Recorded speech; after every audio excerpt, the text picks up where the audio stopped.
Antes que todo, agradecer a cada uno de ustedes por participar en este ciclo de charlas que dura 2 días. Voy a presentar inmediatamente a los 3 charlistas que nos acompañan, a los cuales tengo un tremendo cariño. Sebastián Leroux, director de estrategia regional de Future Brand; a Loreto Lolo Álvarez, jefa de comunicaciones corporativas de McDonald's; y a Roberto Cami, gerente general de MapCity y autor de un tremendo libro que está marcando la diferencia, que se llama Piensa al revés, que ya vamos a escuchar un poco más de eso.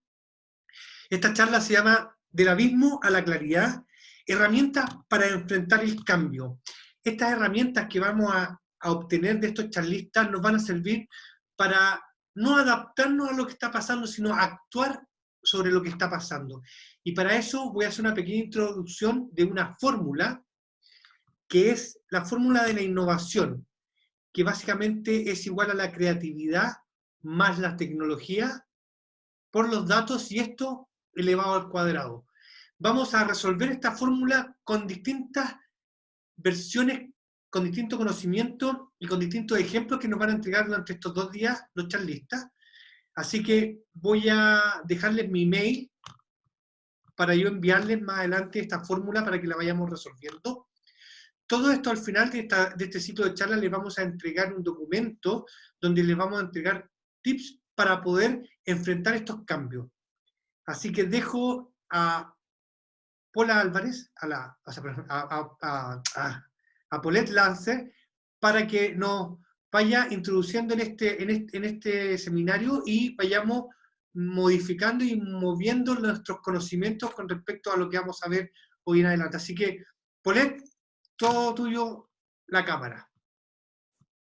Hola a todos, muy buenos días. Estamos muy contentos de comenzar este ciclo que denominamos herramientas para enfrentar el cambio, del abismo a la claridad, debido a que estamos en un contexto de bastante incertidumbre durante estos días y muchas empresas, muchas marcas hoy día se están preguntando y cuestionando cómo enfrentar este escenario actual y cómo vamos a reaccionar o cómo ya estamos reaccionando frente a lo que viene. No es muy claro, no tenemos la receta, pero sí queremos compartir este kit de herramientas para que cada uno pueda aplicar a lo que son sus empresas, sus comercios, sus marcas, y que les puedan ser útiles mirado desde el punto de vista profesional de distintas áreas, y que junto con ICARE hemos querido compartir con ustedes. Hay más de 450 personas inscritas, se están sumando los participantes, esperamos que todos no estén teniendo una buena conexión, que por estos días ha sido un tema, pero de todas maneras ahora quiero dejarlos con Sebastián Leroux, quien nos va a realizar su presentación. Así que Seba, te dejo la palabra. Muchas gracias, Paula, muchas gracias, Sergio. Voy a compartir mi pantalla. Por favor, confírmenme de que se vea, como para poder comenzar. Perfecto, bueno. Buenos días a todos. Como ya mencionaron, soy Sebastián Leroux, el director ejecutivo de Future Brand en Chile y además el director de estrategia para Hispanoamérica de la misma compañía. Ahí tienen mi mail, mis redes y también el podcast que hoy día codirijo con una amiga que se llama Ana María Álvarez, por si es que quieren más información. Vamos directo al grano. Ustedes, ¿qué es lo que está pasando hoy día, no? Y la verdad es que hoy estamos por primera vez en la historia de los últimos 50 años todos centrados como en el mismo problema, en la misma crisis. Pareciera que se nos olvidó a todos, ¿cierto?, de forma general, que existen guerras, que existen ciertos problemas sociales, políticos, gigantes a nivel mundial. Y todo el mundo está centrado hoy día alrededor de lo que es el COVID, ¿cierto?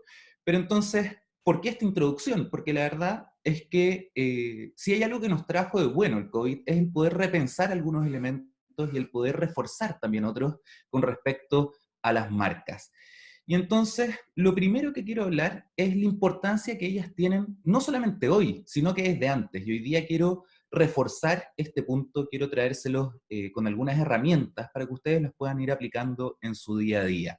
Entonces, lo primero que hay que saber de una marca, y yo les diría que este slide es fundamental, es que una marca es siempre reputación más identidad. Entendiendo la reputación como la promesa que ustedes hacen desde su compañía, desde su marca, desde su comunicación, su producto, su servicio y todos los puntos de contacto que tengan. Cómo se vive esa promesa que ustedes están haciendo versus el desempeño percibido por las audiencias, digamos, o clientes de ustedes. Más la identidad, que es evidentemente todo lo que nos diferencia desde el punto de vista visual, verbal, la experiencia misma entregada, ¿cierto? En distintos puntos de contacto, ya sean digitales, sean físicos, y esto hay que ser súper consistente y coherente en el tiempo como para poder ganarse eso. Fundamental es la reputación hoy día, y sobre todo es algo que debiésemos estar midiendo constantemente. Además sabemos que desde el punto de vista de la marca, nosotros no construimos marcas para el hoy únicamente. Tenemos que estar pensando en el futuro. El problema del futuro es que hay demasiado de ello y por lo tanto, solamente nosotros podemos adelantarnos a lo que viene. Nosotros tenemos que crear ese futuro desde el punto de vista de las marcas, innovando y adelantándonos, ¿cierto?, a todos los competidores.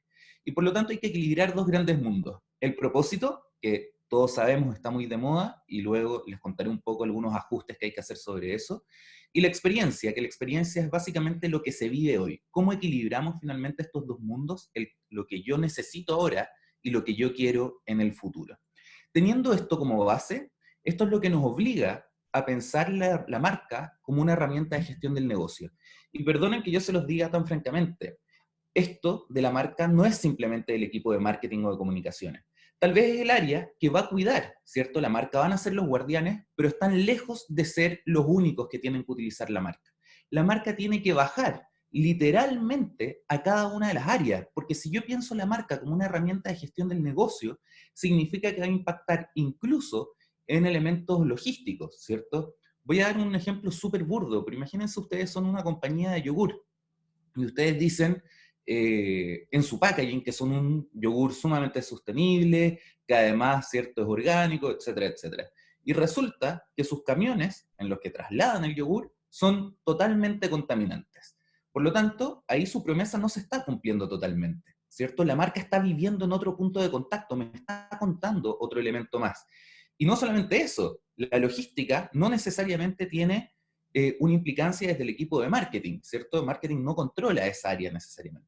Pero la marca puede estar presente en cada una de las áreas y eso nos obliga, ¿cierto?, a pensar la marca bajo algo que nosotros denominamos brand system, que es cómo la marca empieza a integrarse a cada uno de los elementos de la compañía. Ustedes van a ver ahí algunos ejemplos, son mínimos, desde los ejemplos básicos que siempre se han asociado a la marca, pero también a productos y servicios, venta y servicio al cliente, logística y distribución, cómo trabajamos desde las finanzas también pensando en la marca, desde el área de personas o recursos humanos, ¿cierto? Como le digan en cada una de las compañías. Y eso hace que finalmente empecemos a ser mucho más consistentes y la gente viva, ¿cierto?, lo que nosotros queremos transmitir desde la marca. Pero muy lindo el relato hasta acá, ¿cierto? Desde que las marcas tienen que ser parte del negocio, ¿cierto? Ser una real herramienta de gestión. Pero hay que entregarle cierta responsabilidad también a las marcas. Las marcas entendidas bajo esta lógica tienen la responsabilidad de ayudar y mitigar el impacto inminente de cualquier crisis y seguir agregando valor, ¿cierto?, en los tiempos de crecimiento o por lo menos de estabilidad de las compañías. Habiendo hecho esta pequeña introducción, ustedes debiesen estarse preguntando cómo se logra llevar ese mindset a toda la organización, cómo logramos hacer entender que alguien de logística, alguien de ventas, alguien de el área de, no sé, de personas, entienda que la marca tiene que empezar a permear en toda la organización. Bueno, es súper sencillo y esto sobre todo debiesen entenderlo las personas de marketing. Hay que involucrar a todo el equipo y sobre todo hablar en el idioma de esas personas. Dejemos de hablar como que si fuésemos marqueteros con todas nuestras palabras, que la gente cree que es puro glamour, ¿cierto? Y además que utilizamos muchas palabras en inglés, que está perfecto, pero nosotros no le hablamos así a los consumidores porque ellos no nos entienden así. Pasa lo mismo con nuestras audiencias internas. Hay que hablar en su propio idioma, no en nuestros términos. ¿Y cómo hacemos eso entonces? Bueno, les traigo una herramienta que se llama Brand Transformation Ladder, que es una herramienta que nosotros utilizamos en Future Brand, pero que tiene muchas formas de desplegarse y también puede llegar a tener otros nombres. ¿Y de qué se trata esto? Se trata de siempre alinear primero los objetivos de negocio, ¿cierto?, como los objetivos de la compañía y que son primordiales para subsistir, para vivir bien, para poder crecer de cara al futuro y seguir innovando. evidentemente no llega y aparecen los objetivos de marketing porque sí, por el lado, ni los objetivos de marca, ni los objetivos de experiencia o creativos. ¿Cómo hacemos esto? Una vez que tenemos los de negocio, supeditamos los de marketing y así sucesivamente los de marca responden a marketing, los de experiencia responden a la marca y los creativos a los de experiencia. ¿Qué es lo que permite esto? Ustedes ven acá dos flechas, una que dice buy, que es como todos los objetivos, cómo se tienen que ir alineando desde el objetivo de negocio hacia abajo, y por el otro lado tienen el tú, ¿cierto? Que es una flecha que va subiendo.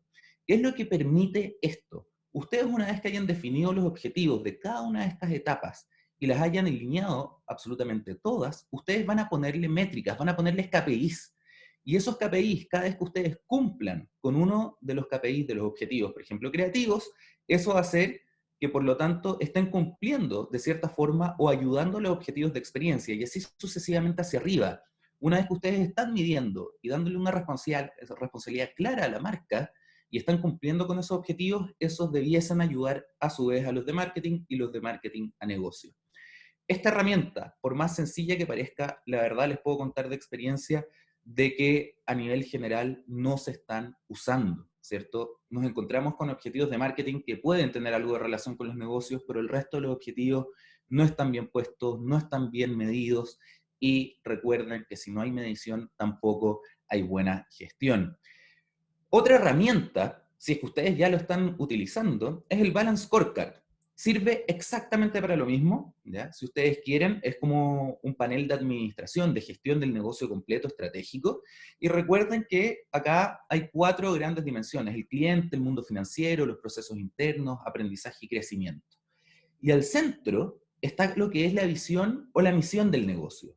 Y lo que yo les recomiendo es que pongan ahí también a la marca, háganla protagonista para que pueda bajar, ¿cierto? Y permear a toda la organización. Hagan responsables también a personas como de distintas áreas para que sean guardianes de la marca, ¿cierto? Ustedes capacítenlos en lo que es su marca y que ellos estén seteados en poner estos filtros de cara a cada una de las acciones que ellos hagan o digan. Sin importar el modelo que ustedes utilizan, el Transformation Ladder, el Balance Scorecard u otros, es importante siempre medir, por lo que ya les mencioné, ¿cierto? Lo que no se mide no se gestiona, ¿cierto? Y además que no conocemos el impacto. ¿Qué elementos rápidamente debiesen ustedes estar midiendo y qué tipos de datos hay que ir a buscar? Los primeros son los datos del contexto, sumamente sencillo. Hoy día es muy raro que alguien pueda decir, no, no tengo esos datos, no puedo encontrarlos. Los datos de contexto están en todas partes. Compañías de estudios de mercado están lanzando información constantemente, semanalmente, ¿cierto? Medios de comunicación también. Hay que tener cuidado a qué datos creerles y qué no, ¿cierto? Siempre doble chequeen por lo menos que la información sea fidedigna. Lo segundo son los datos de comportamiento de compra. ¿Qué está pasando con sus audiencias, ¿cierto? En cualquier época, no solamente hoy día con el COVID.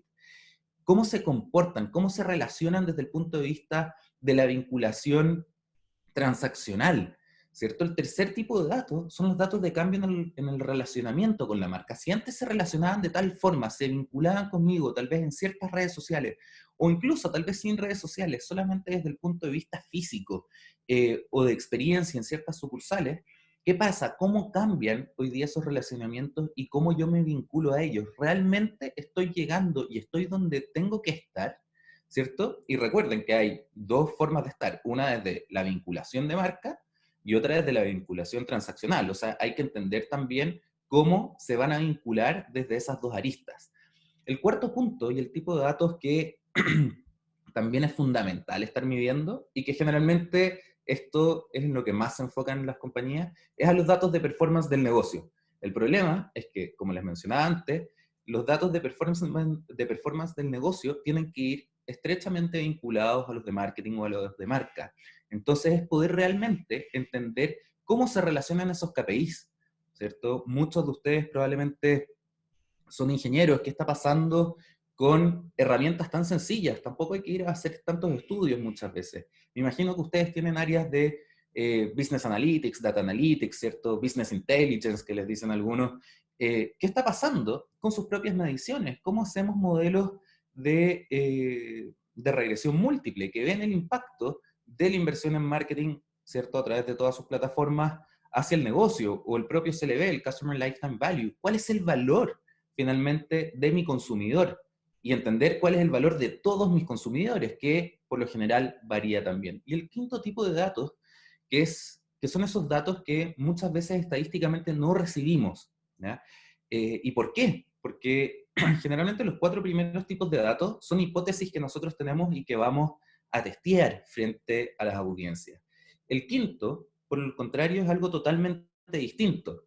El quinto son esos datos que solamente a través de la observación podemos obtener. Hay que ver cómo se observa, cómo entramos a los hogares, ¿cierto?, hoy día de las personas, pero hay formas, se está haciendo, y esto es finalmente llevar un estudio etnográfico, ¿cierto? Entender realmente qué oportunidades hay en las cosas que no nos están contando directamente los consumidores.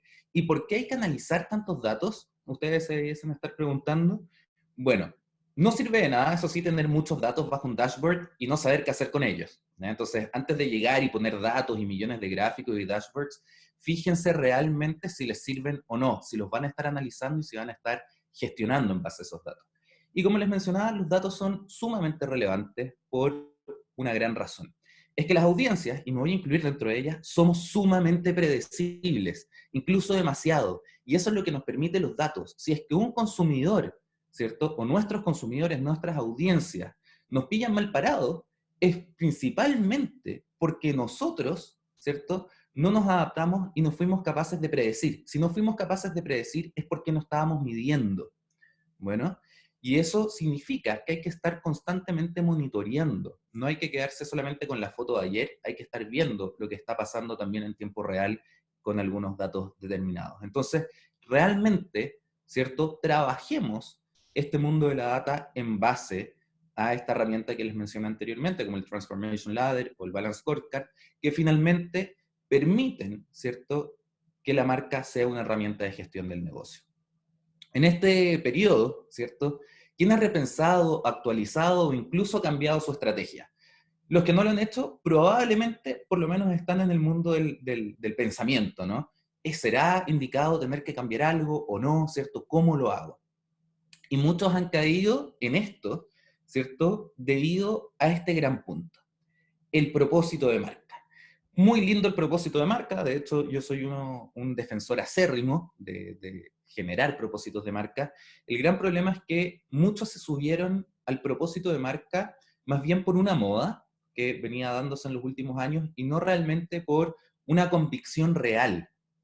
Y esto pasa porque cuando uno habla del propósito de marca, muchos todavía creen que es pura comunicación. Y claro, terminaron en cosas sumamente bonitas como mejorar la vida de las personas, pero ¿qué significa eso para las personas? Realmente, ¿ustedes pueden mejorar la vida de las personas de forma tan granilocuente? Probablemente algunas sí, algunas no, ¿ya? La mayoría probablemente no. Y eso es súper duro de entender y aceptar la realidad. Pero uno tiene que saber que está muy bien, que uno no puede hacer todo. Desde su marca lo que ustedes tienen que lograr es, evidentemente, ojalá mejorar la vida de las personas, pero desde lo que ustedes saben hacer, realmente, desde lo que es su core del negocio. Y por eso los invito, más que a pensar en el propósito de marca, porque si no, eso hace que mucha gente se confunda muchas veces y quiera trabajar solamente desde la comunicación, piénsenlo como el propósito del negocio. Y el propósito del negocio es una definición de vida, es por lo que ustedes se la van a jugar, es lo que les da derecho de operar en nuestra sociedad. Bueno, y vayan trabajando sobre esa línea.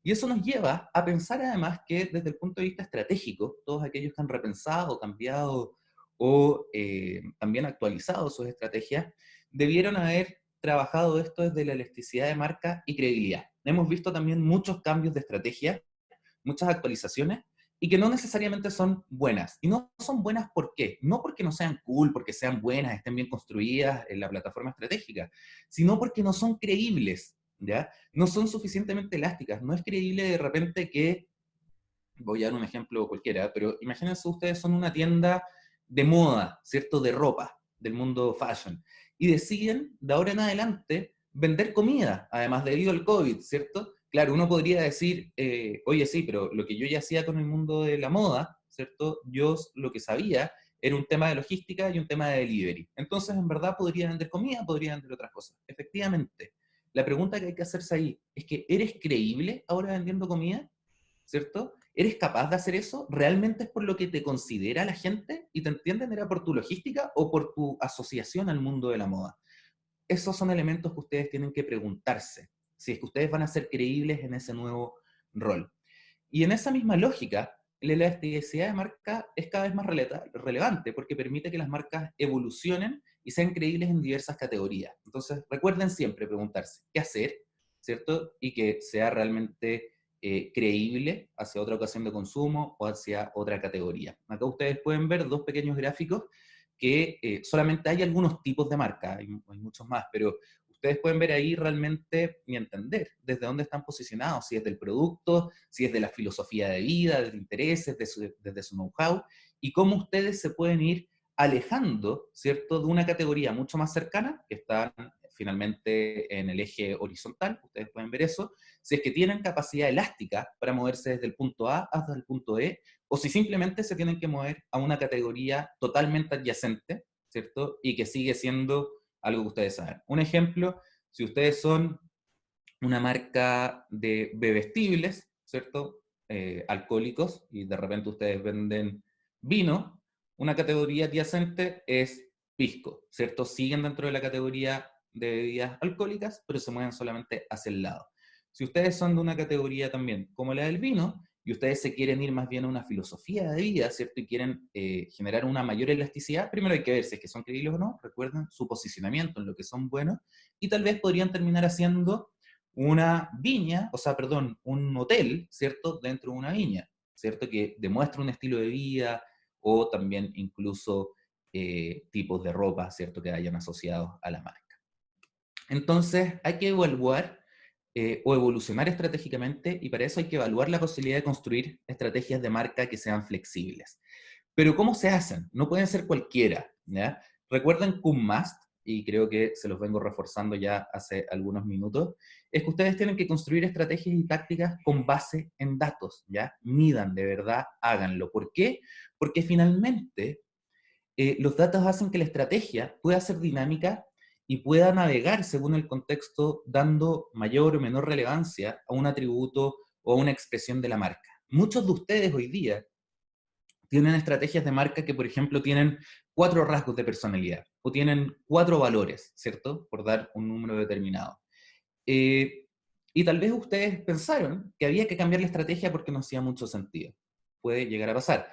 Pero antes de eso, tal vez lo que hay que hacer, en vez de estar hablando desde los 4 valores al mismo tiempo o desde los 4 rasgos de personalidad de forma constante, ustedes lo que van a evaluar es tal vez cuál debiese ser prioritario hoy día, ¿cierto? ¿Cómo yo priorizo tal vez 2 de mis rasgos de personalidad, 2 de mis valores por sobre los otros? No es que no estén o que desaparezcan los otros, sino que estos van a adquirir mayor relevancia hoy día y son los que tengo que expresar a nivel de estrategia de marca y que baje, como les mencioné siempre, y durante toda esta presentación, a través de cada uno de los puntos de contacto de la compañía, ¿cierto?, hacia sus audiencias, sus consumidores. Esto es fundamental, ¿ya? Porque no se trata únicamente de llegar y cambiar. En el caso que ustedes midan, realmente van a saber qué atributo es el que hay que potenciar o cuál no. Y lo mismo va a suceder con los rasgos de personalidad. Lo mismo va a suceder si ustedes son creíbles desde el concepto de marca, desde su propósito, y si que la gente los entiende y realmente cree en ustedes. Eso nos lleva a que las marcas que realmente usan correctamente los datos serán fortalecidas en tiempos de crisis, ¿ya? Como estos, y esto es fundamental para generar sostenibilidad del negocio en el tiempo. Y esto nos lleva a pensar también en una evolución de cómo la reconfiguración de los paradigmas sociales, culturales, económicos, así también como las tendencias emergentes durante esta pandemia, tal vez se mantengan en el tiempo. Hay que estar monitoreando eso porque más de alguno de esos elementos va a generar un impacto en nuestro negocio, ¿cierto? Va a generar un impacto en tanto el presente como en el futuro. Recuerden siempre que la profundidad de ese impacto, ¿cierto? Ustedes van a tener que ir equilibrándolo y entendiendo realmente cómo funciona en un momento determinado para ustedes estar realmente ajustados a eso. Entonces, como les mencionaba también desde el inicio, esto va a permitir finalmente que ustedes construyan esta marca, esta ecuación de marca, que es reputación más identidad, arraigada muy fuertemente en la reputación, arraigada muy fuertemente en la capacidad de prometer y diferenciarse desde un lugar que sea creíble y que tenga un buen desempeño de cara a sus audiencias, que así lo perciban ellas realmente. Y estas tendencias, estos cambios, hoy día no puedo evitar tener que decir lo siguiente. Y es que la realidad, ¿cierto?, nos exige sumar una nueva P al marketing moderno, ¿cierto? Muchas veces eran las 4 P, ¿cierto?, que son la base de absolutamente todo. Se le agregó la marca, o sea, la P de propósito, y hoy día estamos en la P de protección. Y acá lo fundamental es entender que la protección entendida como la seguridad, la confianza que yo puedo entregar a las personas desde el relacionamiento con mis productos y mis servicios, cómo realmente proteger a las personas siendo fidedigno a la promesa que yo les estoy dando, cumpliendo con esa promesa. Porque finalmente, si es que me doy un ejemplo de consumo masivo, probablemente mucha gente cuando va al supermercado toca, ¿cierto?, los productos para ver las calorías, para ver tal vez algún ingrediente, para ver algo de información. Y si ustedes saben que hoy día el COVID se traspasa fácilmente a través de superficies de contacto, ¿cierto? Con mi tacto yo me puedo llevar tal vez las manos a los ojos, a la boca y tal vez me pueda contagiar. Por lo tanto, ustedes como marcas van a estar ayudando, ¿cierto?, a las personas si es que ustedes la información que les entregan con anticipación es real y la gente menos va a tener que estar tocando distintos packagings. Ustedes adelántense, ayuden desde esa lógica y más fácil le van a hacer el trabajo a las audiencias y más fácil va a ser para ellos poder confiar en ustedes. Y no solamente desde el packaging, estoy hablando desde todo ámbito, desde los protocolos de delivery, ¿cierto? Cómo hacemos que la gente se sienta bien y tranquila. Acá ustedes van a tener un gran desafío y recuerden que esa protección tiene que ir asociada al estilo, ¿cierto?, de su marca, a la estrategia de su marca. En definitiva, la invitación es que podamos integrar la marca como una herramienta de gestión que sea eficaz y en pos de transformar positivamente la forma de hacer los negocios. Esto no significa tener negocios por un lado y la marca por otro. Así no funciona. Así es como las compañías terminan, o las marcas en particular, terminan deteriorándose, terminan perdiendo relevancia, terminan perdiendo reputación. Y es cuando las cosas no están alineadas. Porque las cosas no es simplemente decir, sí, estoy súper alineado con mi gerente de general, o con mi gerente comercial, ¿cierto? Etcétera. No, es realmente hacer que esto trascienda las propias personas de la compañía, ¿no? Esto tiene que estar en el core, en el corazón mismo de una empresa.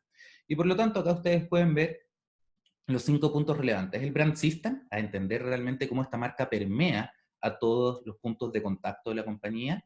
El segundo es cómo obtener, ¿cierto? Cómo generar una herramienta que gestione y alinee todos los objetivos desde el negocio, marketing, marca, experiencia y creativos. Cómo medimos los datos y KPI, ¿cierto? Constantemente. Pasen de el propósito de marca al propósito de negocio y generen elasticidad en el caso que ustedes sean creíbles, pero para generar la elasticidad, recuerden siempre el concepto y en lo que ustedes son realmente buenos y reconocidos. Y finalmente, el quinto punto son las marcas de salud, que todos lo vamos a hacer finalmente, son marcas que están protegiendo y pensando en sus audiencias. Así que ya saben, la estrategia de marcas que hoy día ustedes están implementando y desarrollando durante la crisis y también durante toda su vida, mientras tengan coherencia con su posicionamiento, van a definir evidentemente la salud y sostenibilidad de cara al futuro. Muchas gracias por estar acá y por escucharme. Espero que estas herramientas les puedan servir y ahí tienen mis datos de contacto también por si tienen más preguntas. Gracias, Sebastián. Súper claro, te quedaron 4 minutos a favor, te digo. Muy bien. Así que, sí, súper bien. Oye, elementos importantes de lo que en el fondo hemos rescatado son conceptos como la evaluación de los contextos, considerar los intereses de las audiencias, generar estrategias que sean flexibles, todo esto considerando lo que son en el fondo los datos, ¿cierto? Que nos van a ayudar a tomar buenas decisiones estratégicas y tácticas. considerar lo que es la credibilidad de la marca, tener esa visión en el fondo muy clara respecto a cómo se comporta. Y creo que también es súper importante retomar un poco esta idea de definir la forma en cómo hacemos los negocios. Así que 1.000.000 de gracias, Sebastián. Bueno, en este minuto tenemos 130 participantes que ya están conectados. Les quiero comentar que por ahí Nayaret Riquel me estaba levantando la mano. Para hacerlo de forma más ordenada, los queremos invitar a que vayan escribiendo sus preguntas, que al final de las 3 exposiciones vamos a plantear antes del cierre de los expositores, ¿ya? Así que le agradecemos a Sebastián Leroux con su presentación Marcas como herramientas de gestión de negocio. Y ahora vamos a darle la bienvenida a Roberto Cami, gerente general y fundador de MapCity, autor de un libro que está costando encontrar, pero que también se puede encontrar en Amazon, ¿cierto, Roberto? Que se llama Piensa al revés, y que nos va a presentar estrategias y pecados capitales de la innovación y el emprendimiento, ¿ya? Así que, como les digo, les damos la bienvenida a Roberto y los invitamos a que nos vayan escribiendo sus preguntas para revisar al final de las exposiciones. Muchas gracias, Paula. Gracias a todos los asistentes hasta ahora de la mañana.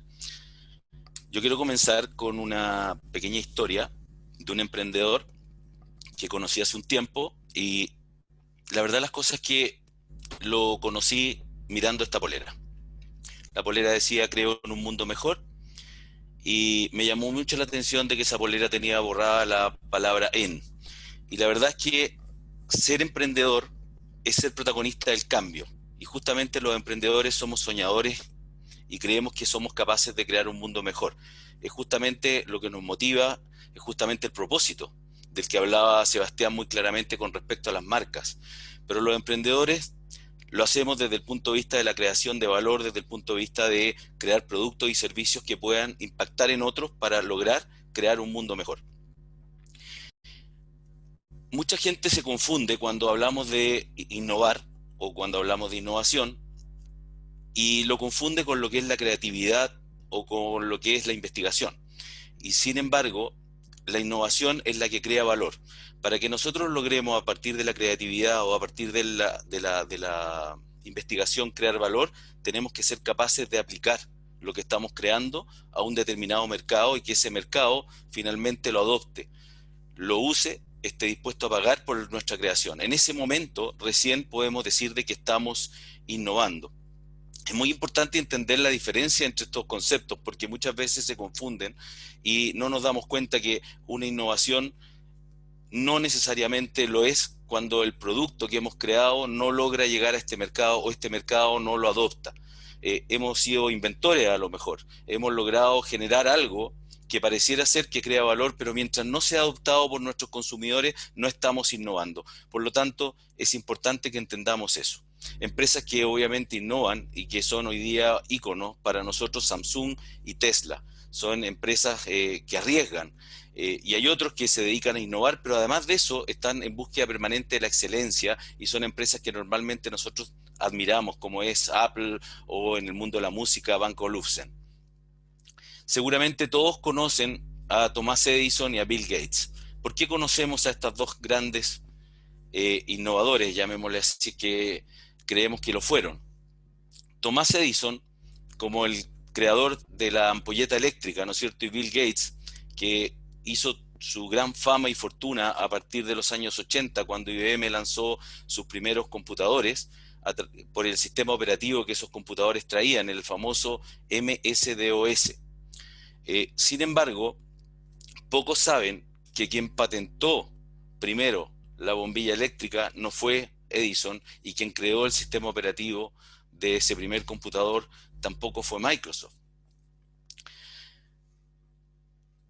¿Quiénes la crearon? Joseph Wilson Swan creó la primera bombilla eléctrica. Un año antes incluso la patentó en Gran Bretaña, y fue quien desarrolló esta bombilla, que tenía obviamente algún grado de problema porque tenía un filamento carbonizado. Esta lámpara incandescente tenía baja resistencia y requería cables de cobre demasiado gruesos para poder funcionar. No era perfecta, pero su invento fue el que dio origen a la bombilla eléctrica, que un año después patentó Alva Edison en Estados Unidos y obviamente reclamó los derechos como autor y fue quien la llevó al mercado. Ahí está la gran diferencia. Alva Edison fue quien logró que esta bombilla tuviese una utilidad en un mercado que la adoptó como tal y fue quien hizo fortuna y hoy día quien recordamos como el creador de la bombilla eléctrica. Y Tim Paterson, que fue el creador del sistema operativo que utilizó ese primer computador, la verdad es que al final fue contratado por Bill Gates en Microsoft para poder seguir desarrollando ese sistema operativo que luego dio vida a todo lo que nosotros conocemos como la gran compañía que es.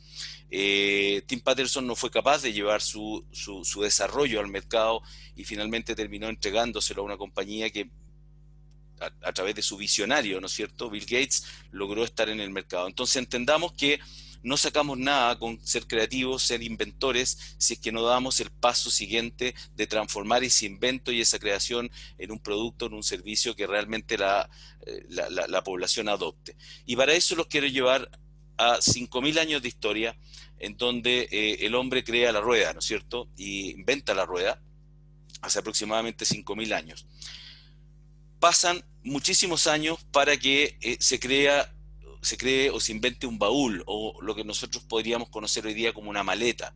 Cuando recién vimos que la gente se comenzó a trasladar en sus carruajes, en los barcos, ¿no es cierto?, esta maleta se hizo mucho más necesaria. Esta maleta existe aproximadamente desde el año 600. Recién en esa época comenzamos a ver estos baúles. Pero fíjense cuánto tiempo tuvo que ocurrir para que esta maleta y esta rueda confluyeran en un nuevo producto llamado nuestra maleta carro, cuya primera patente probablemente pocos se imaginan de cuándo data. La primera patente de esta maleta carro recién ocurre en el año 70.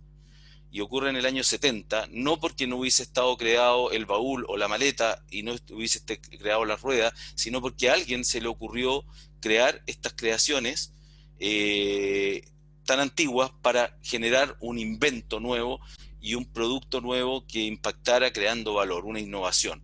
Y esa es la maleta carro, cuya primera patente, como recién les dije, data del año 1970. Probablemente esta patente, si ustedes investigan, se van a dar cuenta que tiene mucho que ver con la creación de los aviones, tiene que ver con los aeropuertos, en donde empezó la movilidad a potenciarse y la gente empezó a ver de que había que arrastrar las maletas y eso no era muy útil. Pero las maletas existen desde mucho antes y estas maletas para trasladarse con todo lo que uno tenía fueron creadas realmente hace más de 150 años, 170 años y aquí tenemos el caso, por ejemplo, de Louis Vuitton, que tenía estos...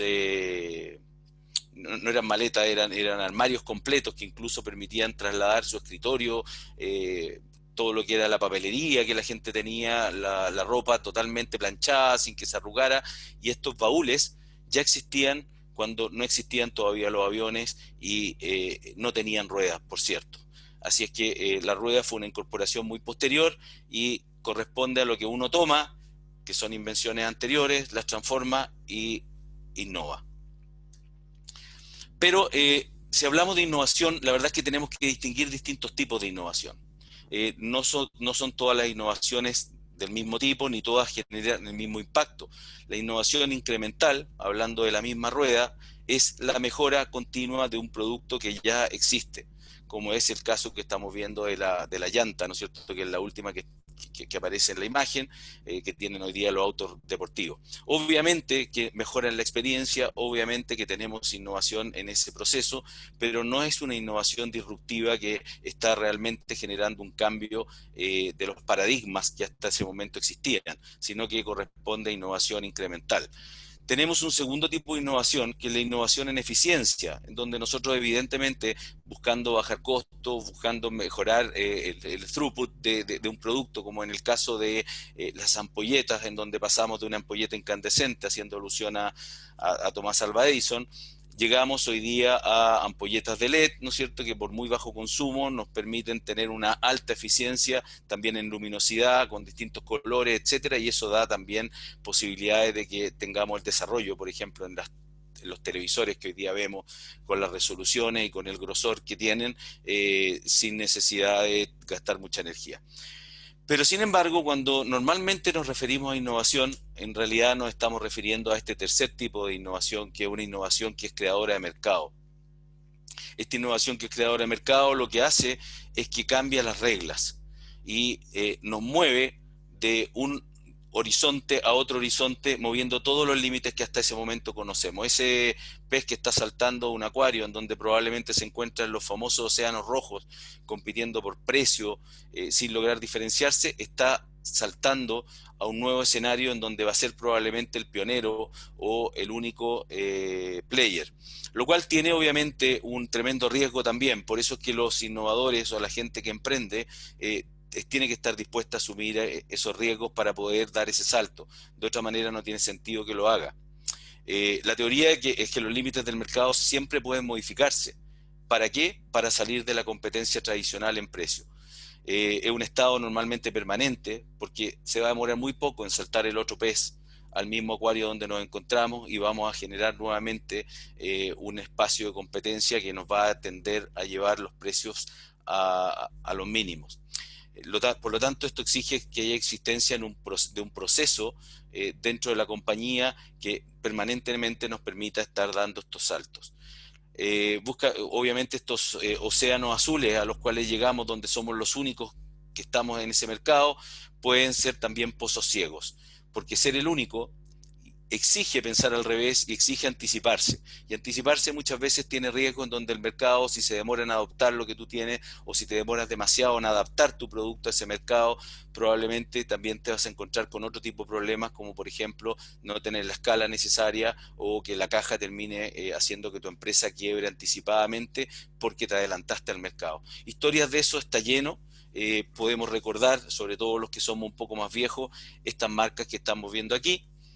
No sé quiénes de ustedes recordarán Patagon. Patagon es una de las pocas compañías que logró salir del mercado a través de un exit al Banco Santander previo al crash de las .com en el año 2000 por más de 500 millones de dólares. Fundador Wenceslao Casares, argentino. Y también se acordarán de Remate.com. De Remate.com era una empresa que le estaba yendo muy bien en Argentina. Sin embargo, comenzó a expandirse en otras partes del mundo, entre ellos Chile, y a las subsidiarias fuera de Argentina no le iba muy bien y terminó vendiendo todas las compañías fuera de Argentina a la gran conocida hoy día Mercado Libre. Y desapareció de Remate.com, la filial argentina se vendió al diario El Clarín y los fundadores obviamente terminaron sin hacer la fortuna que hoy día probablemente tiene Marco Galperín, que es el fundador de Mercado Libre, que además hoy día hay una entrevista con él a la 1 de la tarde con mi amigo Leo Prieto, paso el dato. Y así, Bazooka es una empresa chilena que luego fue adquirida por BTR, Virtualia, tremenda innovación, Virtualia, pero muy adelantado a la época, no pudo subsistir, y Mercantil.com eran las páginas amarillas digitales que incluso me tocó ver publicidad en Brasil, en Miami, estaban con un tremendo éxito cuando se explota la burbuja y toda esta empresa hoy día desaparecieron lamentablemente. Y si hablamos de burbuja, recordemos que fue la burbuja, recordemos que el Nasdaq llegó a sus niveles máximos en el año 2000 y muchas empresas después del 10 de marzo, que fue el crash, desaparecieron o comenzaron a desaparecer. La bolsa perdió en menos de un mes $1 trillón y luego tuvo otra caída, pero brutal, en los años siguientes, en el año 2002, ¿no es cierto? Efectivamente en octubre, donde llega a sus mínimos con una pérdida del 78% de su valor bursátil. Y poca gente volvió a creer en las .com hasta hace pocos años, en donde tenemos obviamente ya la claridad de que Internet sí es un negocio, no todo se basa en publicidad, no todo se basa en banners, sino que hay modelos de negocio que permiten que las empresas valgan lo que hoy día valen, como por ejemplo lo que estamos viendo que ocurre con Zoom, que hoy día lo estamos utilizando, que ha multiplicado su valor por más de 3 veces en el último año, incluso siendo una compañía que tiene un valor muy cercano a la compañía de la cual nació su fundador, Eric Yuan, que viene de Cisco, que fue la que compró Webex, que fue la plataforma que dio origen a Zoom a través del fundador. Entonces, ¿qué es lo que podemos ver? Podemos ver que las historias que podemos ver de las empresas han ido cambiando en función de lo que ha ido ocurriendo con la economía. Sin embargo, muchas de ellas tuvieron éxito o desaparecieron por sus propias razones, no necesariamente porque hubo un mercado que la hizo desaparecer, como en el caso del crash de las .com, sino que porque se equivocaron en el momento en el cual entraron al mercado o en el cual desarrollaron esa tecnología. Hay un estudio que hizo un inversionista destacado, que hay una charla TED de él, se llama Bill Gross, fundador también de una compañía que se llama Idea Lab, y lo que hizo fue estudiar a más de 100 startups en el año 2015, entendiendo cuáles eran los atributos que le hicieron exitosa o cuáles eran los atributos que le hicieron fracasar. Las que están abajo son empresas probablemente que pocos de ustedes conocen, todas ellas fracasaron, pets.com, Flux, Friendster, sin embargo las de arriba también las conoces y son empresas tremendamente exitosas, ¿no es cierto? Como Airbnb, que claramente hoy día está pasando por un problema a raíz del COVID, Instagram adquirida por Facebook, Uber, que también está con problemas, la que acaba de adquirir Corner Shop, y así. Pero son empresas que son exitosas. Y analizó 5 atributos que caracterizaron este éxito o este fracaso. Lo que él encontró es bastante sorprendente, porque encontró que si es que miraba la diferencia que existía en los atributos que cada uno de estos fundadores valoraba más en su startup, se dio cuenta que el timing era la que tenía el mayor porcentaje de diferencia entre las exitosas y las que fracasaban. O sea, poco valor le daban al timing al momento en el cual estas empresas ingresaron al mercado, aquellas que fracasaron, y mucho valor le dieron al timing a aquellas que tuvieron éxito. De hecho, la diferencia es de un 42%. El equipo estaba en segundo lugar con un 32%, la idea y la innovación en un 28%, y sin embargo el modelo de negocio y el financiamiento, que parecen clave a la hora de emprender, tenían las menores valorizaciones. ¿Y por qué ocurre esto? Porque normalmente el modelo de negocio, cuando innovamos, tiene mucho pivote. ¿Qué significa esto? Que estamos permanentemente cambiando nuestro modelo de negocio muy rápido, y los que conocerán un poco los modelos de innovación, Lean Startup, que es un libro muy conocido, podrán saber de que tú tienes que fallar muy rápido y tienes que ir adaptando este modelo para finalmente lograr el éxito. Por lo tanto, el modelo de negocio importa, pero como es adaptativo, importa menos. Y el financiamiento, normalmente cuando hay un buen modelo de negocio, llega. Lo que sobra en el mundo es capital para invertir en buenos proyectos. Por lo tanto, lo más difícil es el timing, que llegues en el momento adecuado, que tengas un buen equipo complementario que sea capaz de ejecutar la buena idea, porque la ejecución es más importante que la idea en sí, y la idea también tiene valor, pero menos que el equipo y el timing. Es muy interesante este cuadro porque la verdad las cosas es que muchas de las empresas que vimos recién fracasaron por timing. De remate, probablemente si hubiese aguantado 2-3 años más, hubiese sido un fiel competidor a Mercado Libre, y al final la historia que cuenta hubiese sido al revés. De remate podría haber terminado comprando Mercado Libre o alguna de ellas desapareciendo, y no necesariamente la que desapareció. Y aquí hay una pequeña historia que es una fábula que a lo mejor ustedes conocen, es la fábula de la rana hervida, que Peter Senge, que es el autor del libro La Quinta Disciplina, describe de manera elocuente y me gustó muchísimo, por eso la traigo a colación. Y dice que cuando tú pones una rana, ¿no es cierto?, en una olla a hervir, la rana al comienzo se siente muy confortable cuando el agua comienza a entibiarse y se queda ahí. No intenta salir del agua que se está hirviendo. Sin embargo, cuando se comienza a quemar, la rana intenta saltar y no lo logra. Entonces la pregunta que hace Peter Senge en su libro y dice, bueno, ¿qué fue lo que mató a la rana? La respuesta obvia es que la rana murió debido a que el agua hirvió. Sin embargo, la respuesta que él dice es que la rana no murió por el agua hervida, sino que murió por su baja capacidad de tomar la decisión de en qué momento tenía que saltar. Y esto es muy interesante porque si lo tomamos como realmente es al mundo de la empresa, nos podemos dar cuenta de que el momento en el que tomamos las decisiones importa, al nivel de que podemos morir si es que la decisión no la tomamos adecuadamente cuando corresponde tomarla. Y esto tiene que ver con decisiones de inversión, tiene que ver con decisiones de expansión internacional, tiene que ver con la decisión de cuándo lanzamos el producto al mercado. Y hoy día que estamos mirando, en donde hay mucha gente cesante que está tomando la definición si emprende o no, probablemente es un muy buen momento para emprender, porque podemos también encontrar las oportunidades que una pandemia como esta está generando, y aquel que sea capaz de encontrarla probablemente va a encontrar esta buena oportunidad ahora. Y si es que emprende cuando la economía se recupere 1 año, 2 años, 3 años más, a lo mejor va a ser tarde, porque va a haber otros que van a haber tomado la oportunidad. Lo mismo ocurre si somos demasiado adelantados. También podemos encontrar un problema porque no vamos a ser capaces de aguantar el periodo hasta que venga esa recuperación. Así que la primera lección es: preocúpate del timing, importa. La segunda tiene que ver con algo que yo llamo co-petition, y por eso que tiene una segunda O en rojo, y tiene que ver con aprender a competir. Una de las cualidades que hemos visto que ha cambiado en el último tiempo a raíz justamente de esta pandemia es que la gente se ha vuelto, además de resiliente, mucho más colaborativa, mucho más empática, y existe mucho más predisposición a establecer alianzas y a competir y cooperar. Eso es lo que significa competir.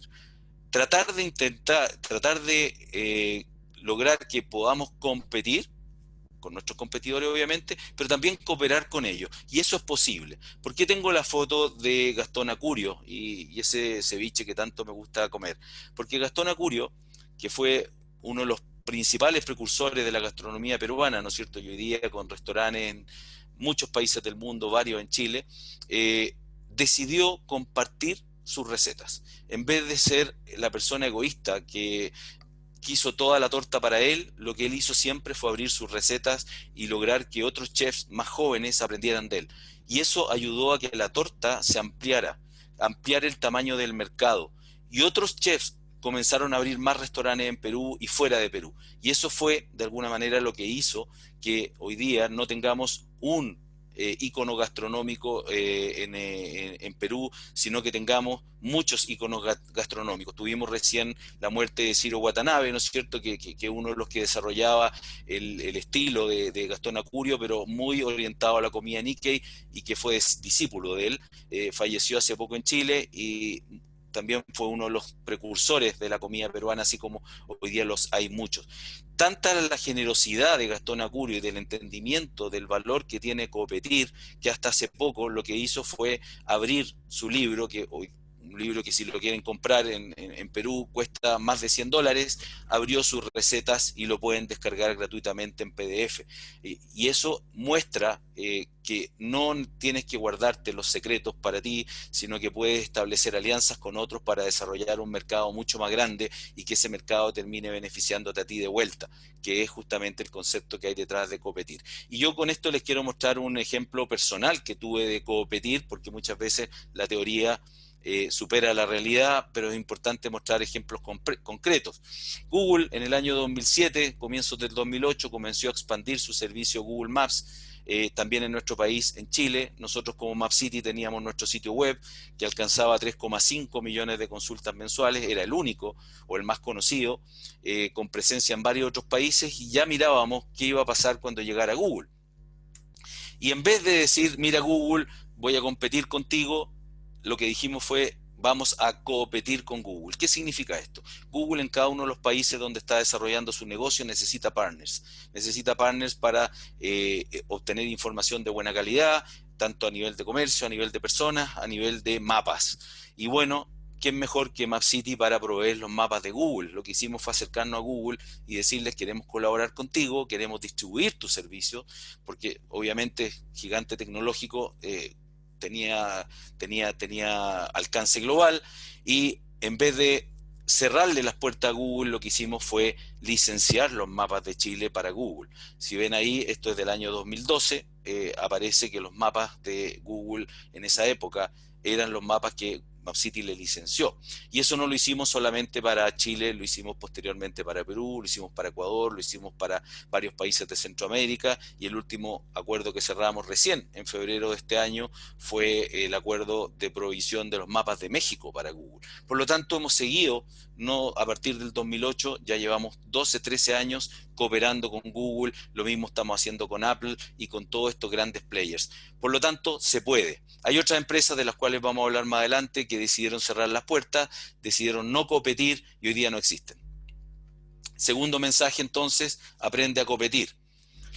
Un tercer mensaje tiene que ver con lo que yo llamo foco producto. Seguramente muchos de ustedes aman las cortaplumas suizas, yo también tengo una en mi velador, creo que no la he usado nunca.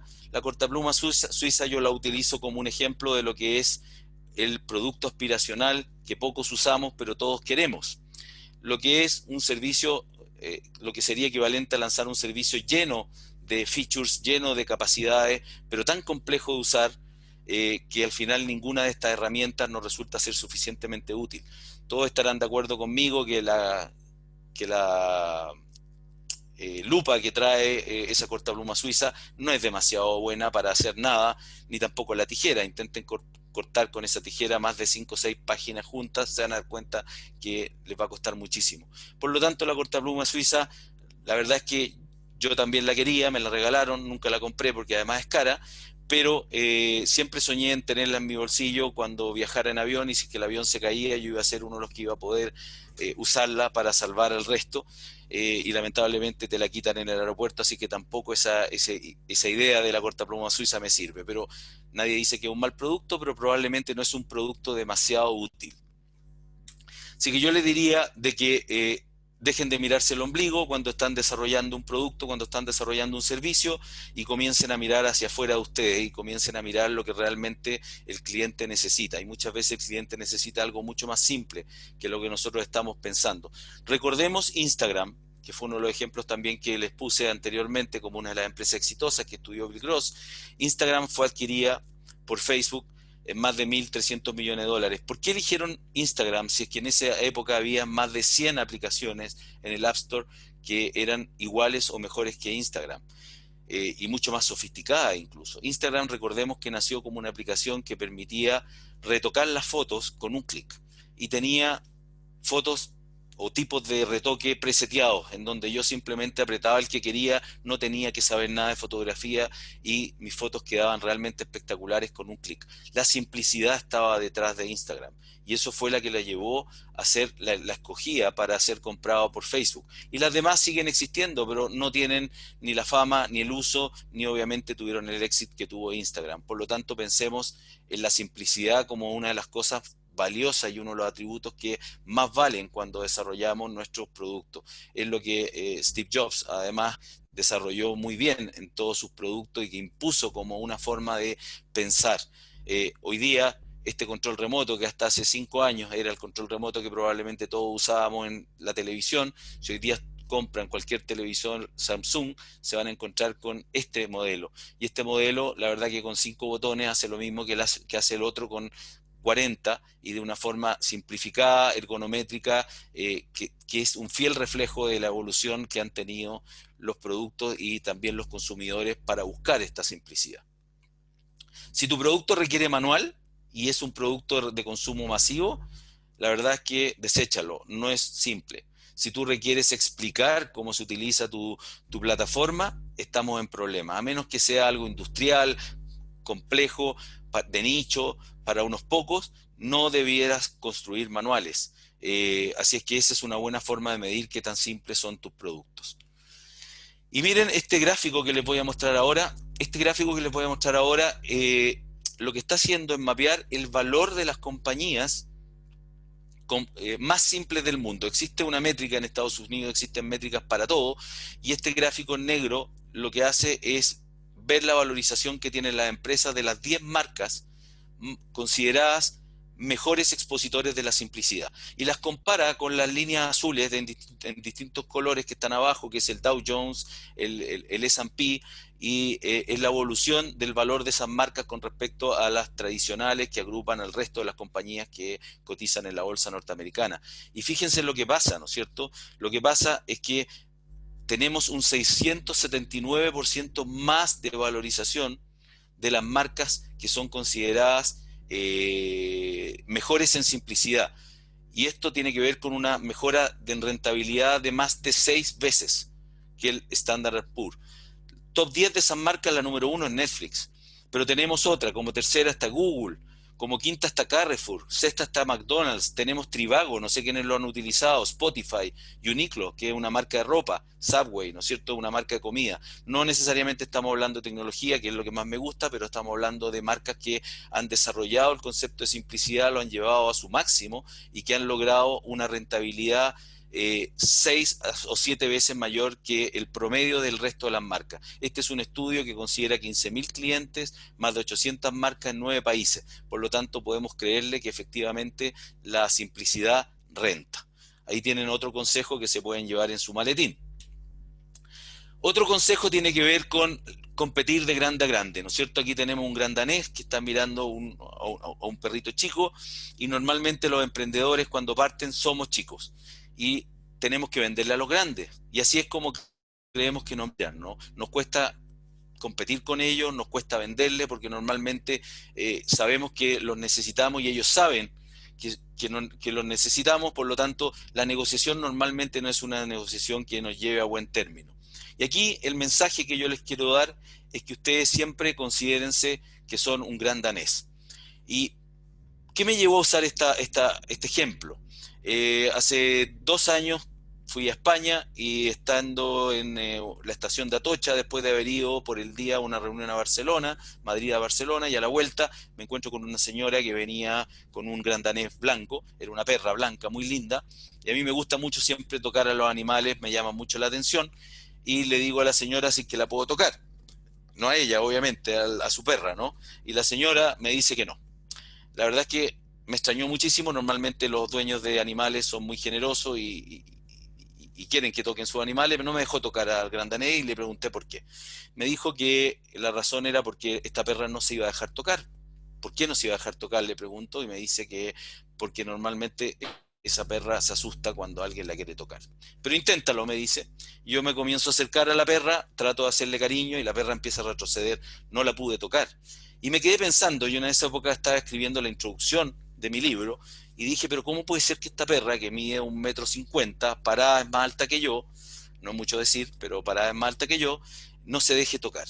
Claramente había algo que pasaba en su cabeza. Y la razón, después investigando un poco, es que estos animales no son conscientes de su tamaño. ¿Qué significa? Que se pueden asustar, por ejemplo, cuando un chihuahua les ladra.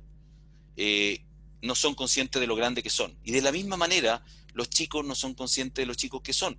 Lo que significa que eso nos deja en un terreno absolutamente equitativo, en donde si ninguno es consciente de su tamaño, ambos pueden pelear o ambos pueden competir. Y el mensaje que les quiero transmitir es que si ustedes se olvidan de que son chicos cuando están emprendiendo y cuando tienen su startup, y se dan cuenta de que sus clientes, empresas más grandes muchas veces, o la mayoría de las veces, van a necesitarlos a ustedes para poder innovar, o los van a necesitar porque su servicio es realmente una ventaja competitiva para ellos, ustedes se tienen que agrandar y no tienen que permitir que esa empresa negocie de manera poco equitativa con ustedes, o que finalmente le imponga normas o reglas que no parecen razonables para el mercado en el cual ustedes se encuentran. Párense en el macho, negocien de grande a grande, y les aseguro que van a obtener tremendos resultados y van a poder competir con monstruos. Como a mí me tocó hacerlo con este monstruo. Ustedes recordarán que hace 10, un poco más, 15 años, las páginas amarillas eran Google. En todo el mundo las páginas amarillas eran Google porque tenían el listado de todas las empresas del país y tenían una sección de páginas blancas que además tenían todo el directorio de personas. Por lo tanto, si lo buscabas, lo encontrabas. Y si no estabas ahí, no existías. Que es lo mismo que hoy día Google te dice cuando tú no apareces en sus listados, en sus primeras páginas. Bueno, estas páginas amarillas también recordarán que al final tenían 20 o 25 páginas, que eran unas páginas blancas, que tenían unos mapas. Y la forma de ubicarse en la ciudad era buscar los mapas o las direcciones en las páginas amarillas. Estas páginas amarillas tenían más de 500 páginas que pesaban más o menos 4 kilos.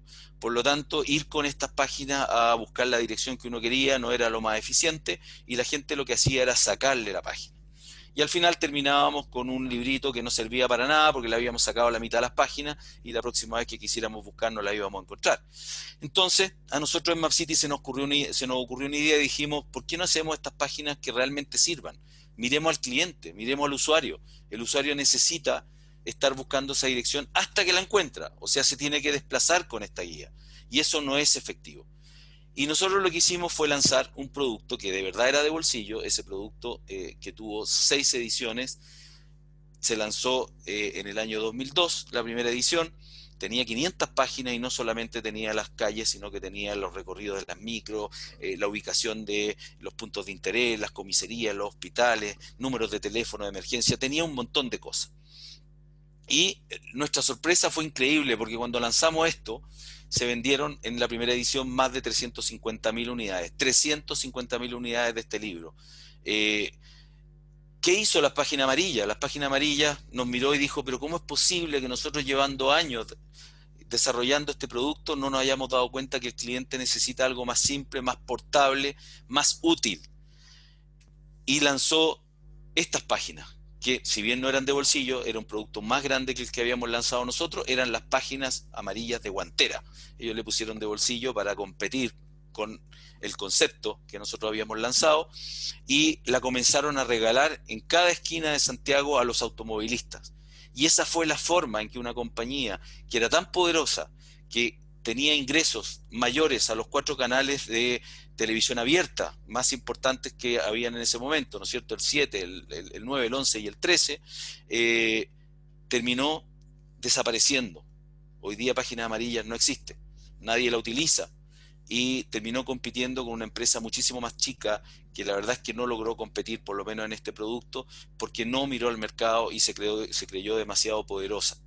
Y hoy día Página Amarilla obviamente no existe, tampoco quiso abrir su directorio de empresa y su directorio de personas a Google. Google le tocó la puerta y le dijo, colaboremos, tú eres el que tiene el directorio más importante del país, a mí me interesa, y ellos dijeron, no, yo compito contigo, y la historia ya es conocida. Otro concepto tiene que ver con la escasez, dar la sensación de escasez.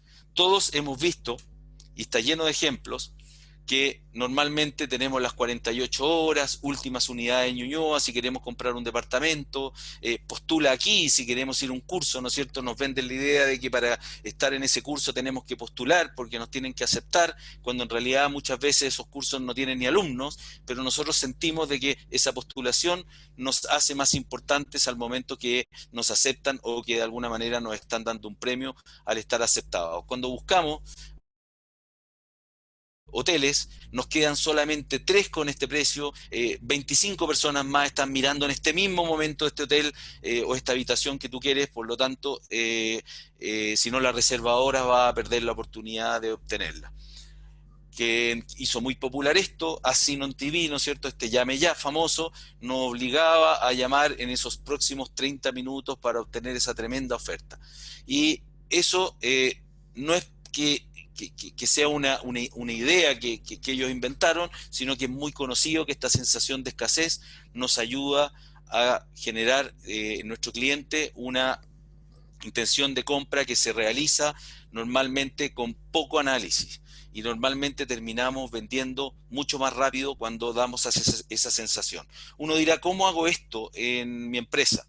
Y hay distintas maneras. Normalmente cuando nosotros vendemos nuestro servicio, queremos cobrar un setup, queremos cobrar un piloteo o queremos cobrar un costo inicial, y podemos perfectamente decirle a nuestro cliente que porque estamos piloteando y queremos que ambos nos beneficiemos, le podamos entregar este producto, por ejemplo, sin costo. Lo mismo, si cerramos el negocio durante este mes, podríamos intentar que no cobremos el setup, te podemos ofrecer un descuento por los próximos meses, etcétera, etcétera. Quiero mostrarles un ejemplo. Esta zapatilla Nike, que fue hecha en conjunto con un rapero y un compositor estadounidense que se llama Travis Scott, se vende en $110.000. Sin embargo, se desarrollaron unidades limitadas, y luego que se venden estas unidades limitadas, esta zapatilla que se llama Air Max 270, se vende en un mercado paralelo. Así como se transan las acciones en la bolsa, hoy día esa zapatilla se está transando en casi $800. ¿Por qué? Porque Nike desarrolló el concepto de que esa zapatilla es única y que es escasa. Y como es escasa, la gente la quiere tener y puede multiplicar su precio por 5, por 6, por 7 veces hasta en un mercado. Y hay otra que se llama Chunky Dunky, que se hizo con helados, que vale hoy día $3.000. Yo no estaría dispuesto a comprarla, pero obviamente hay gente que sí. Y así hay muchos casos, ya voy terminando, vamos cerrando, como el que me tocó conocer en el año 2008 por una agencia en España que se llama Shackleton. Su fundador, Pablo Zugaray, estuvo encargado de desarrollar un monumento para las mujeres con cáncer de cervicuterino y no encontraba dónde poder poner el monumento porque ninguna municipalidad le quería entregar un espacio para colocarlo. Lo que hizo fue dar vuelta al esquema y en vez de andar pidiendo a los municipios que le dieran su espacio, hizo un concurso para que estos municipios compitieran por este monumento, porque tener el monumento era realmente un honor. Y al final lo que ocurrió fue todo lo contrario. En vez de que los municipios dijeran no tenemos dónde poner este monumento, compitieron por ganárselo. Tanto así que la concejala de Sanidad del Ayuntamiento de Valencia, que fue quien se ganó el monumento, terminó agradeciendo el orgullo y el privilegio de haber sido distinguidos con este mérito. Y todo fue una vuelta de tuerca en donde se transformó la solicitud, la pedida, cómprame, ayúdame, en gánate, porque yo soy valioso para ti.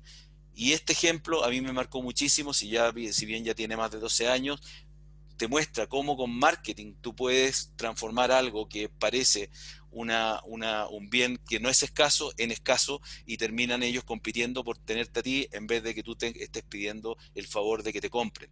Y esto es muy útil en las empresas porque las empresas necesitan hoy día las startups y necesitan gente creativa que innove. Y aquí, con esta termino. Les quiero dejar con una recomendación de lectura. Malcolm Gladwell, que ha estado en Chile dando muchas charlas, dice que el éxito de las organizaciones no sucede de un día para otro, lo que pasa es que olvidamos la historia.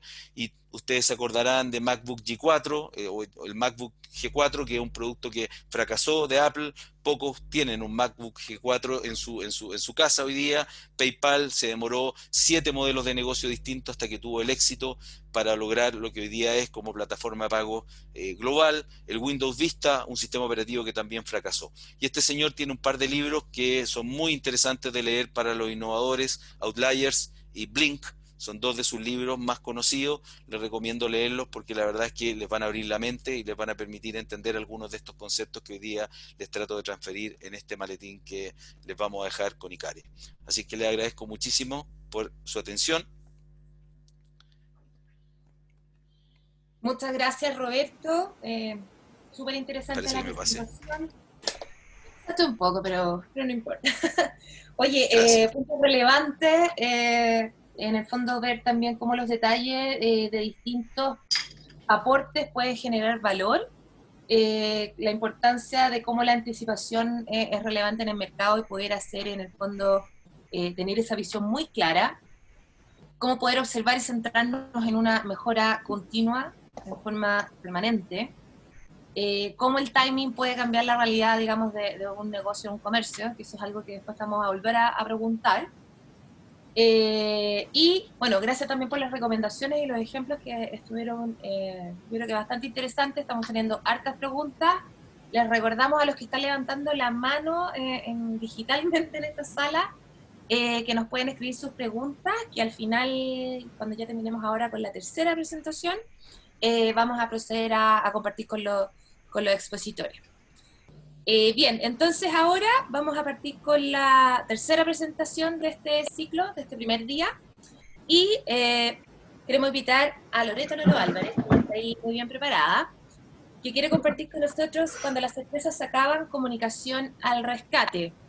La Lolo es jefa de comunicaciones corporativas de McDonald's y ha querido en el fondo compartir esta visión para que ustedes puedan tomar aspectos relevantes que puedan ayudarlos en sus marcas. Así que, Lolo, todo el pase tuyo. Gracias, Paula. Hola, hola. Yo todavía cometo ese error comunicacional en este formato digital de preguntar cómo están. Se siente un poco solitario cuando hago esa pregunta porque se echa de menos el poder estar ahí conectada con la gente, pero espero que estén todos bien. Ahora es cuando yo trato de compartir pantalla de manera correcta. Quien me quiera ayudar con un OK, si es que se ve y se escucha, estaría infinitamente agradecida. Ok. Se ve y se escucha. Gracias. Lolo. Muy bien, estupendo. Espérame, déjame dejar un puro cuadrito acá. Ahora sí. Bueno, gracias por la invitación. Yo les voy a hablar un poquito de cómo en el fondo nosotros podemos emplear la comunicación básicamente como para seguir existiendo basándonos un poquito en nuestra historia como, casi como especie. Ahí, bueno, la típica presentación, ¿quién soy? Ahí parezco modelo así como de alta noche o como la prima lejana George Clooney. Y generalmente cuando uno se pregunta quién soy, uno como que se describe en base a lo que uno hace. No sé si a veces ustedes han cometido ese error. Y en este minuto, en esta crisis que estamos viviendo, es súper justo que nos preguntemos quiénes realmente somos. Probablemente a las marcas también les está pasando un poco eso. ¿Quién soy? ¿Quién yo soy? ¿Es quién yo hago? ¿Es en base a las cosas que yo hago? ¿O qué soy? ¿Qué soy yo? ¿Quién soy yo? Las marcas pueden que estén pasando también por este proceso como de autoconocimiento, de reflexión. Bueno, un poco para ponerlos en contexto de dónde estamos, nosotros, esto es como los mapas de la Pumanque, usted, yo, nosotros, todos nosotros estamos ahí, ya estamos en un momento de una gran crisis global, que probablemente no existen antecedentes de una situación como de este nivel de estrés que estamos todos enfrentando de manera conjunta. Pero la memoria es súper frágil y es súper débil. Aquí los invito a leer una frase de Ian Davis de McKinsey.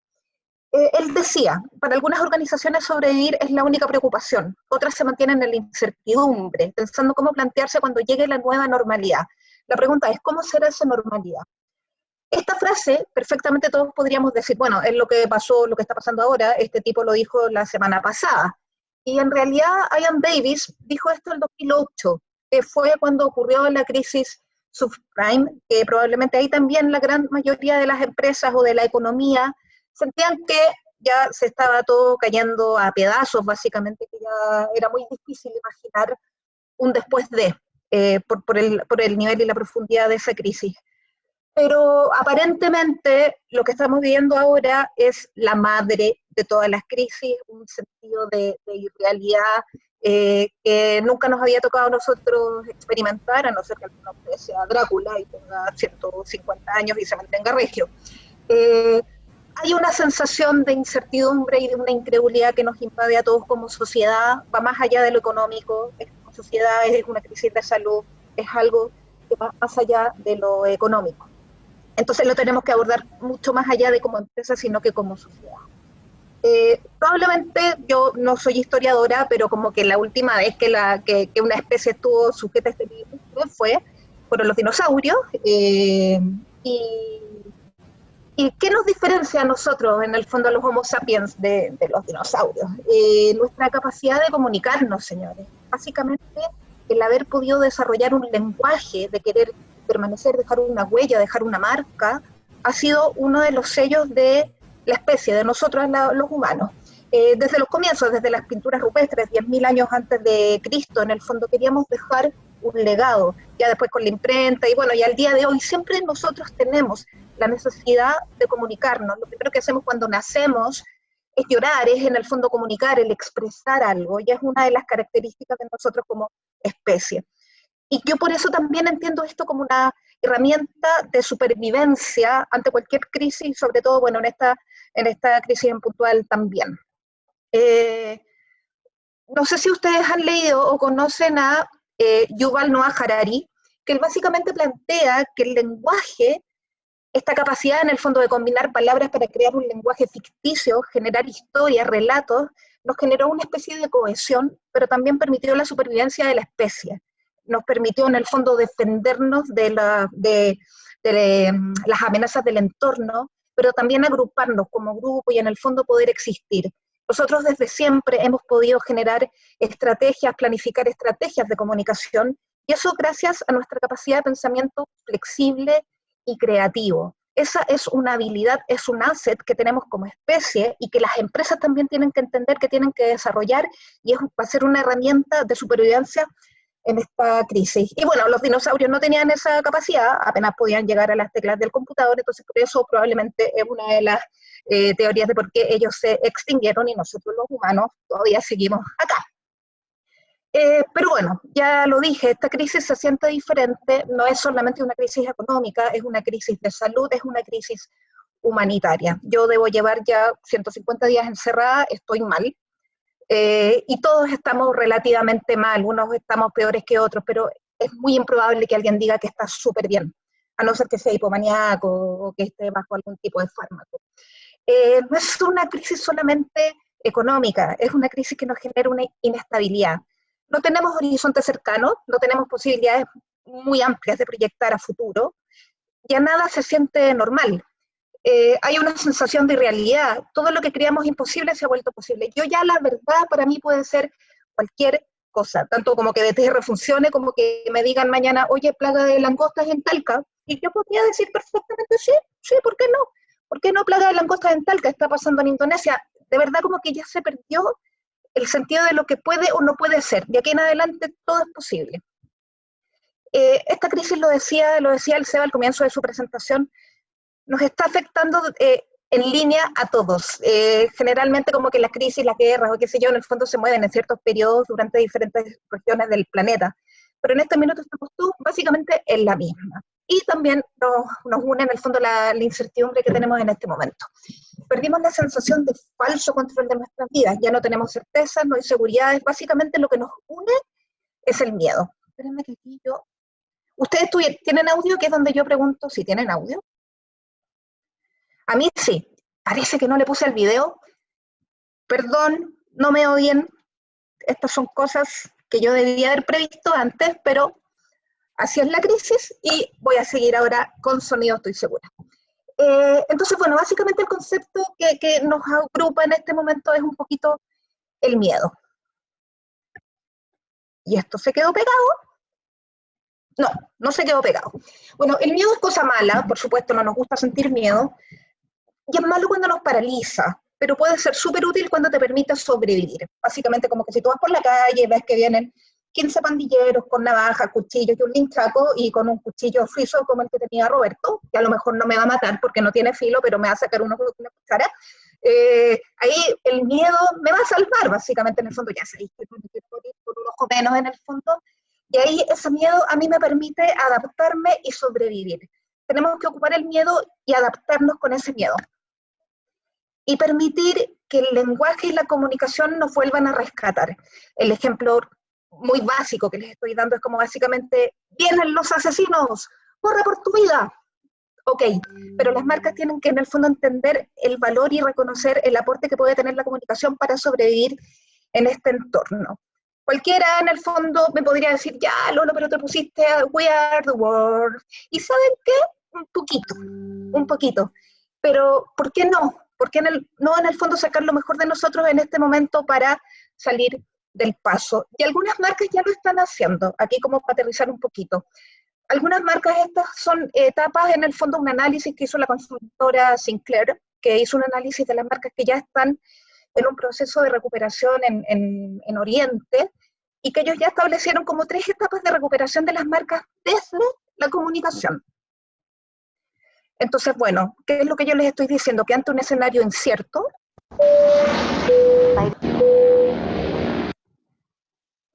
ante un escenario como derechamente adverso, uno por lo menos quiere manejar la información, y la comunicación es primordial. Los focos comunicacionales que identificó Sinclair en el mercado asiático y que probablemente se puede proyectar a lo que es el resto de los mercados ya, Latinoamérica, Europa, es una etapa previa a la crisis, la primera etapa de la crisis, que en el fondo es como la etapa de precaución, ya la etapa 2 que es cuando está un poco como en desarrollo, y la etapa 3 que es la recuperación, que lo vamos a ver con un poquito más de detalle. En la primera etapa, la respuesta de las empresas tiene que ser una respuesta inmediata desde lo comunicacional.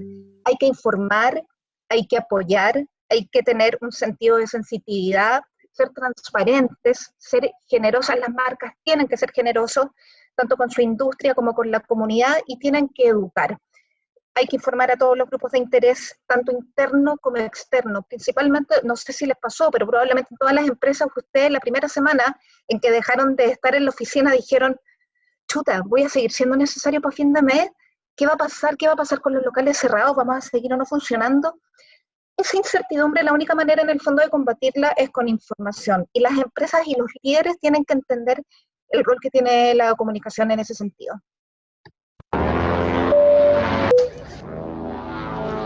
No hay que actuar locamente, aunque se nos esté cayendo el techo encima de la cabeza. No actuar locamente también significa adaptarnos a la nueva realidad. Básicamente, ok, entender lo que está pasando, entender el contexto, aprovechar todo este material que Sebastián nos decía, está apareciendo, hay mucho estudio, hay mucha escucha. Escuchemos, hay mucho estudio que se está juntando en los escritorios o en los discos duros de muchas personas, ocupémoslos, ¿ya? Las empresas también tienen que utilizar nuevos formatos para comunicar. A lo mejor ya no voy en impreso, voy a ir en otro formato, en el fondo romper un poquito, salirnos del cuadrado. Esto suena como de perogrullo, pero mantengámonos positivos. El deber de todo líder en este momento es mantenerse positivo, conectar con las audiencias, empoderar a la comunidad y nuevamente reaccionar rápido. Esto que yo les mostraba es como la etapa 2, que es donde estamos en este momento acá en Chile, por lo menos. Y ya después, cuando se entra el proceso de desescalada o de nueva normalidad, hay que empezar a volver a planificar las comunicaciones, entendiendo que no se puede trabajar muy a largo plazo, sino que podemos trabajar cortito. Tenemos que entender que la recuperación es un proceso que va a tener retroceso. Nosotros podemos diseñar campañas y nos vamos a equivocar.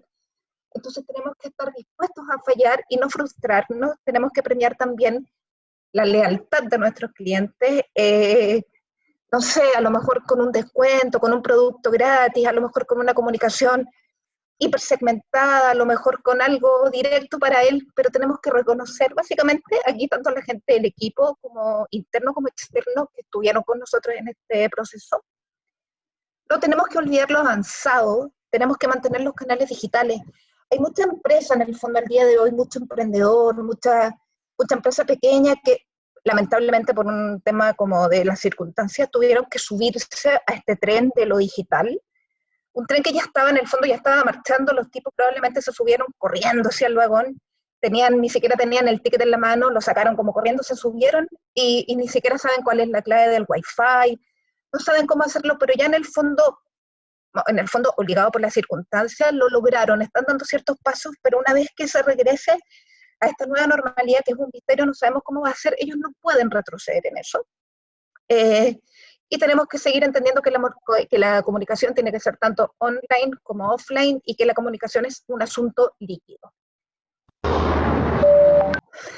Bueno, hablamos de que la comunicación es súper importante, y tiene que ser tanto la comunicación de la empresa como la comunicación interna que tenemos nosotros, las personas que configuramos y que formamos las empresas. Aquí nosotros los comunicadores hablamos de la comunicación intrapersonal y la comunicación interpersonal, grupal y pública. Y aquí yo quiero hacer una pausa en lo que es la comunicación intrapersonal, porque en este momento de tan acabose, en el fondo, de sensación de que esto no sabemos para dónde va, tenemos que recurrir a algo que se llama resiliencia, palabra que espero todos ya en el fondo hayan escuchado este último tiempo, que la acuñó Boris Cyrulnik, un apellido que genera resiliencia de por sí. Él es un psiquiatra, neurólogo y etólogo. Los etólogos no hacen vino.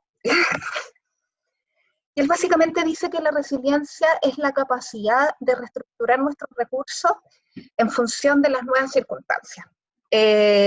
Básicamente, las personas y las organizaciones tenemos que tomar las situaciones que tenemos en lo concreto, lo real, y utilizarlo para nuestro máximo. Aquí yo les quiero mostrar un ejemplo ridículo, pero básicamente aquí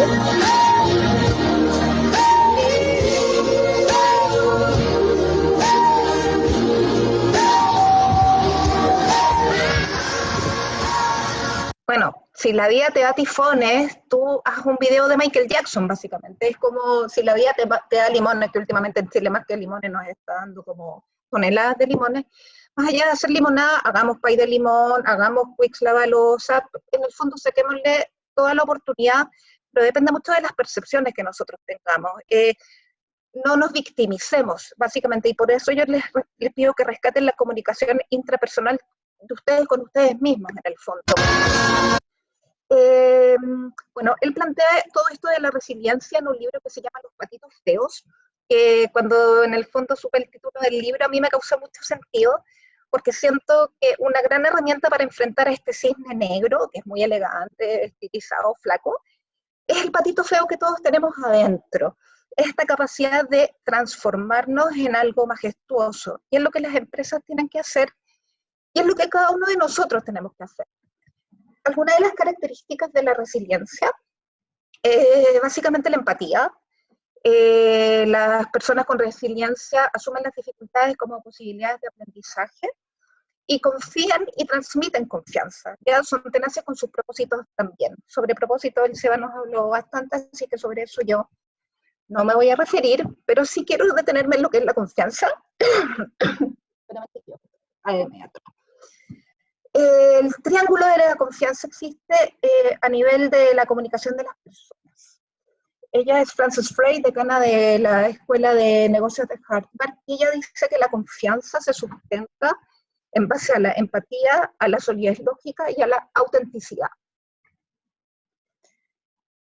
¿Por qué son importantes esos puntos? Porque en este minuto la gente, ahí no sé si lo pueden ver, el 62% de los consumidores creen que no se va a superar esta crisis sin el apoyo de las marcas. Pero las marcas tienen que generar confianza, ¿ya? Y las dimensiones que tiene la confianza a nivel de las empresas son, lo que la gente espera, básicamente, es un estudio que hizo Alma Brandt, es que sean responsables, que cumplan lo que prometen y se hagan cargo de sus errores, es que sean empáticas. Esto aparece consistentemente en toda definición de confianza, tanto de persona como de compañía a nivel organizacional de empresa. Y también, por supuesto, que sean honestas y transparentes. ¿Ya? Básicamente, digan la verdad, no oculten información. Chiquillos, hoy día todo se sabe. Antes se pilla a un ladrón que a un cojo, creo que dice el dicho. Así es que las marcas están invitadas a ser muy transparentes. También se nos pide que seamos relevantes. Yo todavía no he terminado de pagar el diplomado que hice probablemente hace como 5 años de storytelling, y iba como en la 4ª cuota y me empezaron a decir que ahora había que hablar de story doing. Ok, agarré la tarjeta de nuevo, le metí plata al diplomado de story doing, y después empezaron a hablar del story living. Vamos con eso, vamos con el story living, pero yo los invito a sumar este nuevo concepto que a mí me causa más sentido, que todavía no sé si se está haciendo algún diplomado sobre eso, si es que no lo hacemos desde ahora ya, que se llama el story being. Claramente el inglés no es lo mío, pero que básicamente dice que la identidad íntegra de la organización tiene que ser solo una, básicamente. Ya no se trata de lo que uno hace, sino que de lo que uno es. Entonces ya no es lo que te cuento, ya no es lo que hago, ya tampoco son los valores que yo declaro, sino que básicamente es lo que yo soy. Mi story being. Entonces aquí yo vuelvo a lo que yo soy versus lo que yo hago. Como que uno lamentablemente siempre se presenta, oye, ¿tú quién eres? No, yo soy la Lolo, soy periodista, qué sé yo. Pero también está pasando mucho que hay muchas personas que están perdiendo sus empleos, entonces ellos ya tampoco se pueden declarar como, tampoco uno va por la vida diciendo yo soy cesante. Entonces eso como que nos invita también a preguntarnos quiénes somos, y las empresas tienen que preguntarse también, ¿qué soy? ¿Para qué estoy acá? Ya, y esa es la invitación que tienen que yo les hago a ustedes. Ahí, bueno, soy artista frustrada, soy pedalera, soy una mujer que trata de levantarse de la adversidad, tengo complejo superhéroe en la noche, soy bruja todo el día. Somos multidimensionales, y las empresas también tienen que entender esas posibilidades. La gente espera cierto tipo de comunicación, ciertos tonos de comunicación, ciertas maneras de comunicación de parte de las marcas. Este es un estudio que hizo CADEM, que se llama El Chile que viene. Y básicamente lo que la gente espera, sobre lo cual las marcas tengan como mayor foco, es que sean honestas y transparentes, y se repiten, si se fijan, se repiten ciertos conceptos, diferentes estudios, diferentes agencias, diferentes en el fondo, teorías como que siempre convergen en lo mismo.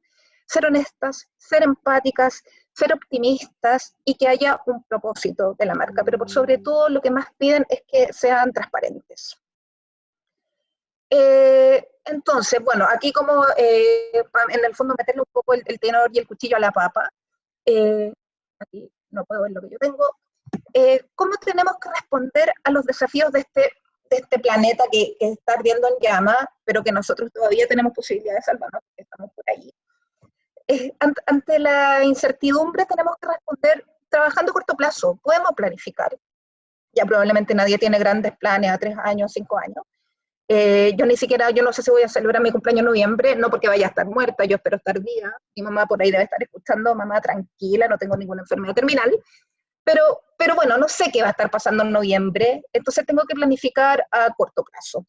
Sobre la volatilidad en la que estamos viviendo en este momento, tenemos que tener flexibilidad en los mensajes, tenemos que ser capaces de adaptar el mensaje de manera súper rápida.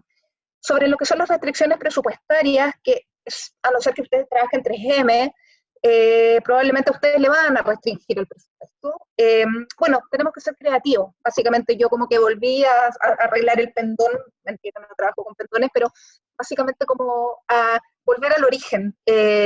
Muchas cosas que nosotros hacíamos a través de proveedores, ahora las estamos haciendo nosotros. Es como un poquito volver al origen, ya está bien, porque nos invita a ser creativos, en el fondo salirnos un poquito de la zona de confort en la que hemos estado tanto tiempo.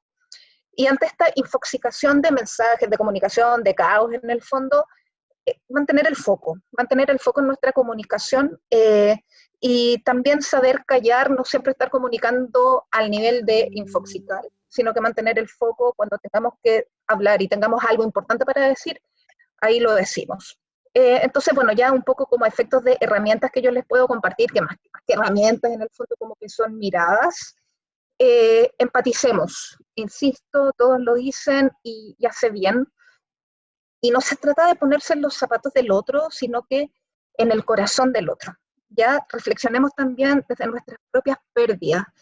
Todos probablemente tenemos alguna situación traumática a través de nuestra vida que en este minuto nos puede súper servir para poder en el fondo sobreponernos a la incertidumbre, al miedo que estamos viviendo en este momento y salir un poquito más grandes de eso. Seamos coherentes y seamos consistentes. No todas las marcas pueden llegar y ponerse a hablar en este minuto de, a lo mejor, de seguridad o de temas que tienen que ver con la pandemia si nunca lo han hecho antes. Si en el fondo su core de negocio, su propósito de negocio no tiene correlación con el nuevo relato. Entonces, básicamente lo mismo, la gente no es tonta, ¿ya? La gente se da cuenta cuando las empresas inventan relatos que no tienen correlación con lo que es la historia y con lo que venían haciendo hacia atrás. Entonces, por último, empecemos a construir hechos que nos van a permitir en el fondo contar una historia relevante después de. Entonces ahí es cuando yo les hablo de la relevancia. Las marcas, las empresas tienen que generar relevancia para las personas.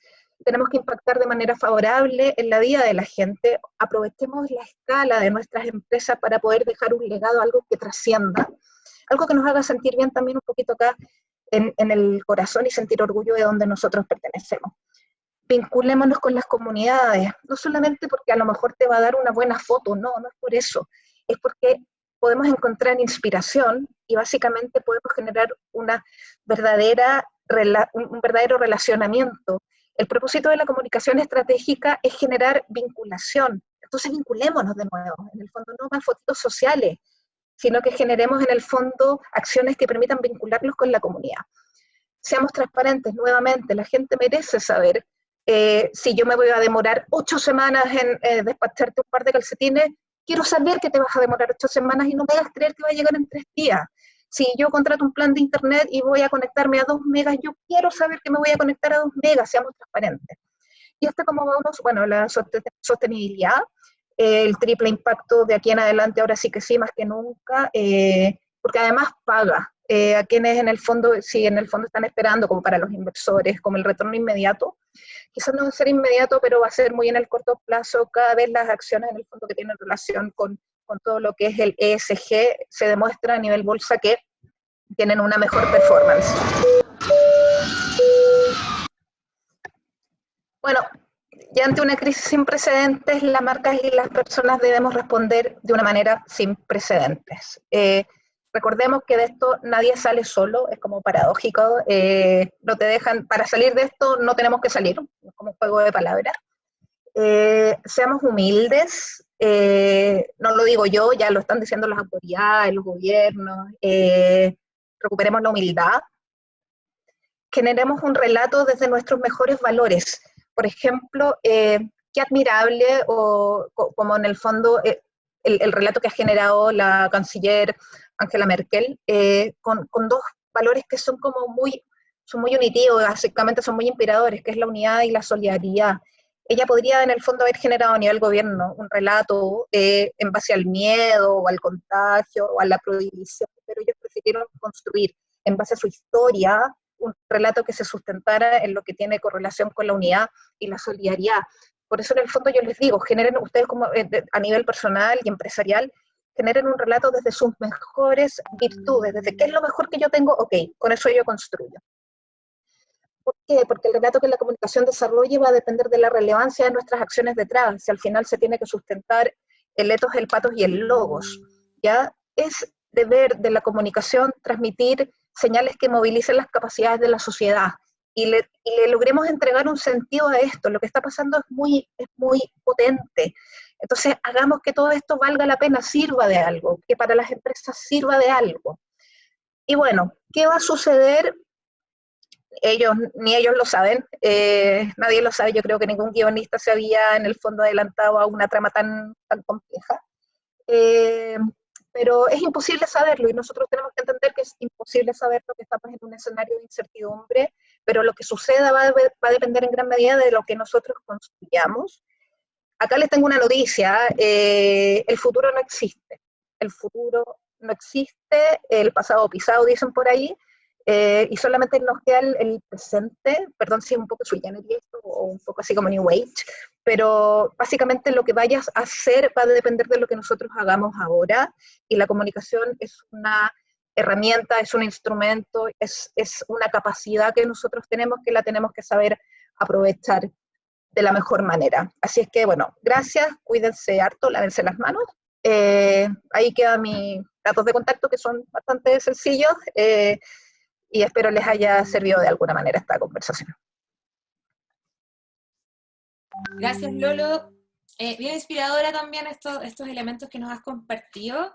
Efectivamente, esta sobrevivencia que hoy día estamos sintiendo en este tiempo de incertidumbre nos lleva a un momento de reflexión, y siendo, como tú misma has llamado esto, la madre de todas las crisis, es relevante también ver cómo la comunicación puede ser un aspecto diferenciador en lo que las marcas hoy día pueden entregar, cómo la creatividad y lo que es el pensamiento flexible nos ayuda a generar acciones relevantes y más que a subsistir, a adaptarnos, y que esta adaptabilidad finalmente la transformemos en mensajes claros que sean acordes a nuestros valores como marca, también nuestros valores como personas, ¿cierto?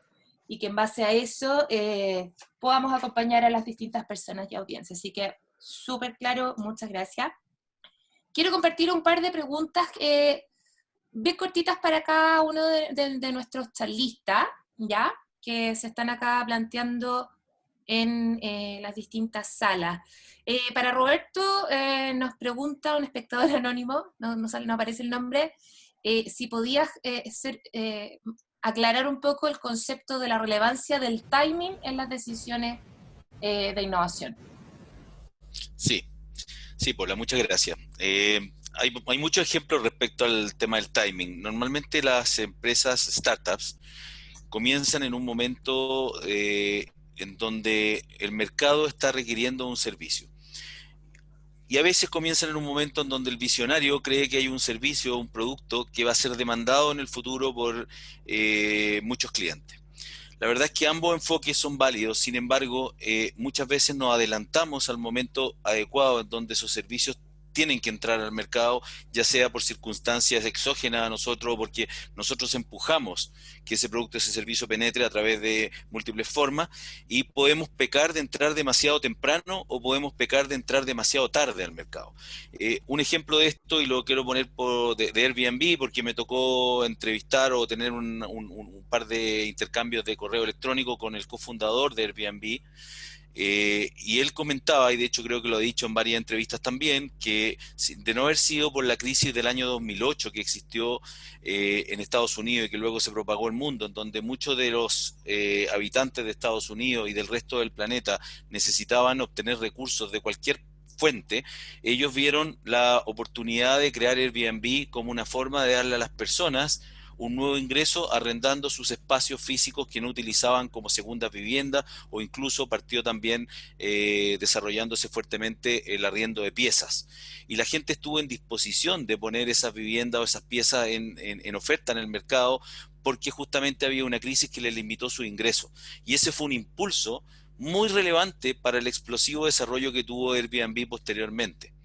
El caso contrario, si tú entras tarde, como por ejemplo Chile Autos, seguramente ustedes conocerán, todos los que están viendo hoy día esta charla, conocerán Chile Autos, si alguna vez tuvieron que poner un auto ahí en publicación.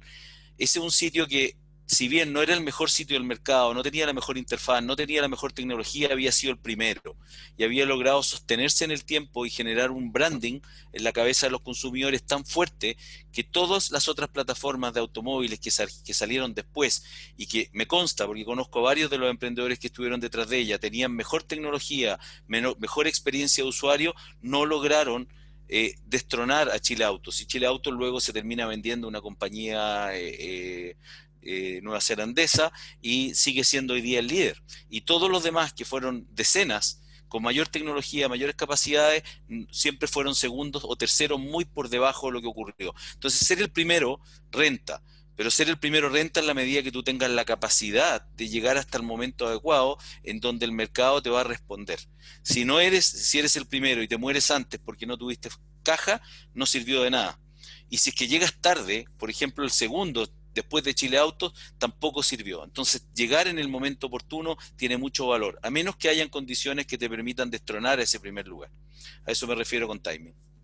Gracias. Muchas gracias, Roberto. Gracias. Sebastián pregunta, ¿cuáles serían los principales datos de contexto que no podemos dejar de mirar en estos días, independiente del tipo de industria en el cual estemos inmersos? Mira, hay dos que son principales y que yo creo que funcionan para cualquier industria, categoría.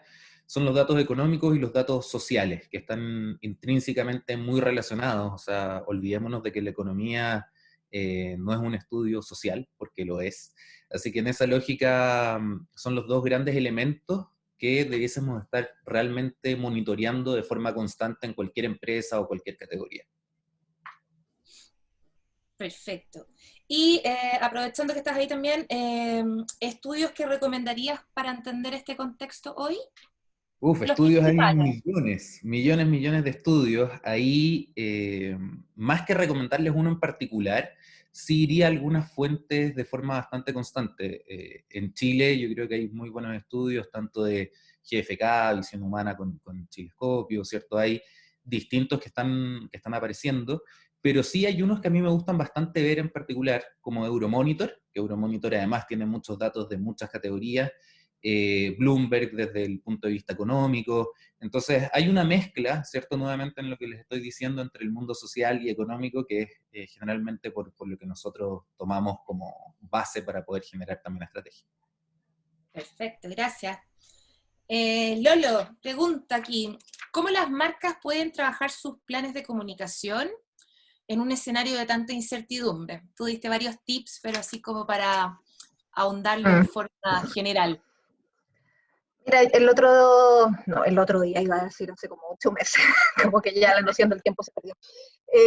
Escuché un concepto que me gustó harto, escuché a un argentino que a veces uno dice, ya sacaron su invento, pero me gustó harto. Uno siempre habla como de estrategia, acciones estratégicas, y también habla de acciones tácticas. Y el concepto que yo escuché fue estratáctico. Es una acción estratáctica, que sería una fusión de ambos conceptos, y que básicamente apunta a algo que les mencionaba, trabajar a corto plazo. En el fondo uno puede planificar, si en el fondo no se trata de que uno no planifique, pero planificar a lo mejor a 2 semanas, básicamente, porque son las certezas que tenemos en este universo de incertidumbre.